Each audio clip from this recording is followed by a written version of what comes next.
भगवान बड़ी कोशिशें कर रहे हैं, पर उनको मौका नहीं मिल रहा कि इसको प्रेम तत्व समझाऊं कैसे मैं। कोई बात नहीं, अब यहां पर एक दिन भगवान राजकाज के कार्य करने के बाद अपने कमरे में बैठे हैं।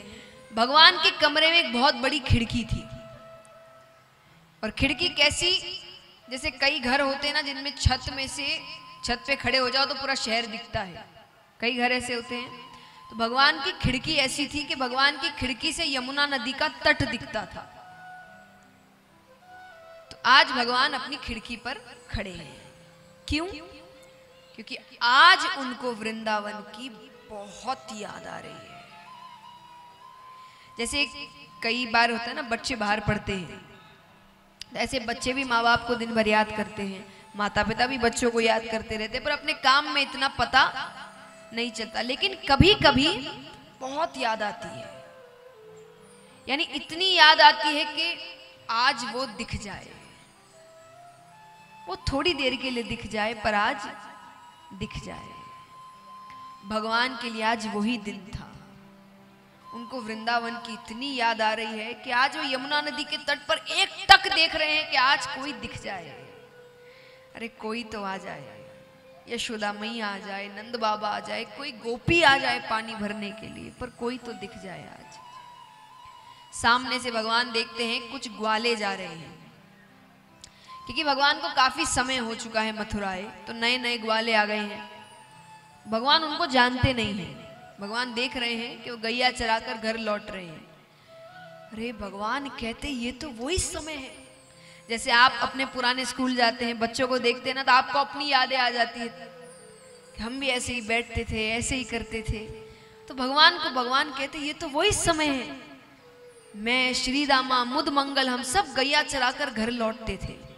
भगवान कहते ये निश्चय वही समय है।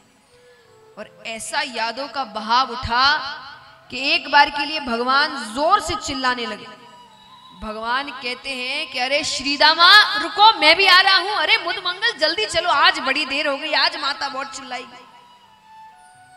और जैसे ध्यान भटकता है, भगवान को समझ आता है कि भगवान कहां बैठे हैं। भगवान जोर जोर से रोने लग जाते हैं, यानी हिचकियां बंद गई है भगवान को।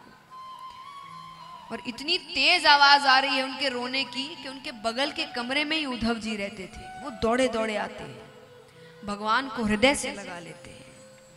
उद्धव जी कहते प्रभु आप रो रहे हैं? अरे आप तो ये रोना धोना प्यार मोहब्बत इनसे परे हैं। भगवान कहते मुझे वृंदावन की बहुत याद आ रही है, मुझे यशोदा मैया की बहुत याद आ रही है। भगवान कहते हैं उद्धव यशोदा मैया जैसी मैया युगों युगों तक किसी को नहीं मिलेगी। अरे मैं जब तक वहां रहा मैंने उनको एक सुख नहीं दिया। दिन भर उनको सिर्फ उल्हाने सुनने को मिलते, तुम्हारे बेटे ने ये कर दिया, तुम्हारे बेटे ने वो कर दिया। पर इसके बावजूद उनका प्रेम घटने की बजाय और बढ़ता गया। एक बार मैं गैया चराकर घर थोड़ी देर से लौटा, पता है वो मुझे हृदय से लगाकर रोने लग गई। वो कहती कन्हैया तू देर मत किया कर, तू समय पर आ जाया कर। तू समय पर घर नहीं आता ना, मुझे बहुत बेचैनी होती है, मेरा हृदय मानो अपनी जगह छोड़ देता है। उस दिन के बाद से मैं कभी घर देर से नहीं लौटा। पर आज कितना समय हो गया है, मेरी माता कैसे रह रही होगी मेरे बिना। भगवान कहते हैं नंद बाबा जैसे बाबा युगों युगों तक किसी को नहीं मिलेंगे। मेरे बाबा जानबूझ के जूतियां नहीं पहनते थे और घर से बाहर जाकर खड़े हो जाते, क्योंकि उनको पता था अब कृष्ण उनकी जूतियां सर पर लेकर आएगा और आकर कहेगा बाबा आपने जूतियां नहीं पहनी, मैया डांटेगी ना, तुरंत पहन लो। और मैं अपने हाथों से अपने बाबा को जूतियां पहनाता था। भगवान कहते उद्धव मैं दावे से कहता हूं, मैं जिस दिन से यहां आया हूं ना, मेरे बाबा ने जूतियां नहीं पहनी हो।